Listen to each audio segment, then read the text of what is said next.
aad baan salaamaya saaxiibada meel kasta joogtaan ku soo dhawaada saaxiibada muuqaal kooban aynu ku eegi doono dabcan muddooyinkii ugu dambeysay wadanka Kenya waxa ka dhacayay afduub loo geysanayo hablaheena Soomaaliyeed ee ku sugnaan gudaha halka la yiraahdo magaalada Nairobi ee caasimadda wadanka Kenya. Saaxiibada waxaynu eegi doonaa ciidamada booliiska gudaha wadanka Kenya ayaa ku guuleystay inay soo badbaadiyaan in lagu magacaabo Xafsa Maxamed Luqmaan.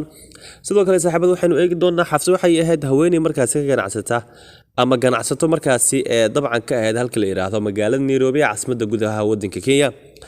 sidoo kale iminkan Soomaalida ku nool gudaha wadanka Kenya waxay muujinayaan cabsi aad u baaxad weyn maadaama muddooyinkii ugu dambeysay ay ku soo badanayay falal inta badan lagu afduubanayo dadka Soomaaliyeed. saaxiibada ugu horeyntii waxaan idinka codsanaynaa in YouTube ka hadaleenta 14 noo subscribe gareysaan, sidoo kalena laagtaan uga caawisaan. waxaan idin soo gudbin doonaa warbixino markaasi ku saabsan waxyaabihii ugu dambeeyay waliba afduubka iminkan baa ka taagan halka la yiraahdo magaalada Nairobi ee caasimadda gudaha wadanka Kenya. saaxiibada soo dhawaada markale waxaan idinka codsanayaa inaad markaasi dabcan mininkaad ku soo dhawaataan iyadoo muddooyinkii ugu dambeysay dabcan lagu soo waramayo in lagu afduubanayo gabdhaha Soomaaliyeed ku sugan gudaha wadanka Kenya, gaar ahaan magaalada Nairobi ee caasimadda wadanka Kenya. iminkan waxaa la saadaalinayaa ama lagu soo waramayaa in ciidamada booliiska gudaha wadanka Kenya ay ku guuleysteen inay soo badbaadiyaan Xafsa Maxamed Luqmaan oo maalmo ka hor lagu afduubtay halka la yiraahdo magaalada Nairobi ee caasimadda gudaha wadanka Kenya. Xafso ayaa ahayd haweeney ganacsata oo markaasi degneed halka lagu magacaabo deegaanka lagu magacaabo wayaane ee Matobeni oo isla Nairobi ka tirsan wayaane.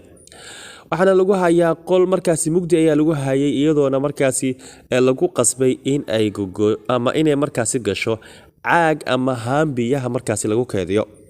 Soomaalida ku nool gudaha wadanka Kenya ayaa wajahaysay ama wajahayay wayaane cabsi badan kadib markii ay soo kordhayeen afduub inta badan loo geysanayo gabdhaha Soomaaliyeed ku sugan gudaha wadanka Kenya. haddaba arrintan waxaa ka hadlay booliiska gudaha wadanka Kenya waxayna sheegeen in markaasi ay soo badbaadiyeen gabar markaasi lagu magacaabo Xafsa Maxamed Luqmaan. haddaba waa tuma Xafsa Maxamed Luqmaan. Xafsa Maxamed Luqmaan run ahaantii waa inan markaasi dabcan ka ganacsata magaalada Nairobi ee caasimadda gudaha wadanka Kenya. maadaama muddooyinkii ugu dambeysay lagu afduubanayo haweenka ku dhaqan gudaha magaalada lagu magacaabo Nairobi ayaa sidoo kale ciidamada waxay sheegeen inay soo badbaadiyeen inantan. haddaba sawiro iminkan baa idin muuqda saaxiibada, waxaa idin muuqda wiil dhalinyaro kadib markii asagana qudhiisa lagu soo qabtay fal in markaasi uu ka dambeeyay gabadhan markaasi lagu afduubtay halka la yiraahdo magaalada Nairobi ee caasimadda gudaha wadanka Kenya.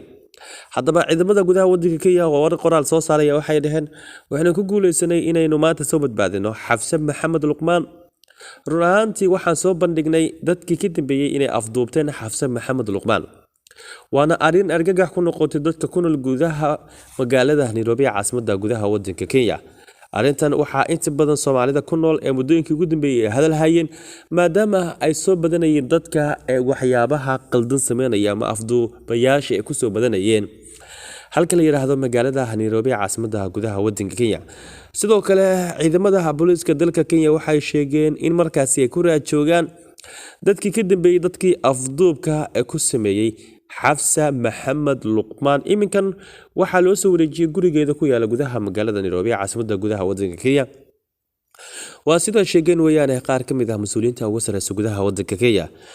haddaba sidoo kale dadka inta badan waxay isweydiinayaan waa kuma dadka inta badan afduubayaashaasi maxay yihiin. waa qolo markaasi burcad ah oo sanadkiiba mar un markaasi dhacyo ka geystaan gudaha magaalada Nairobi ee caasimadda gudaha wadanka Kenya.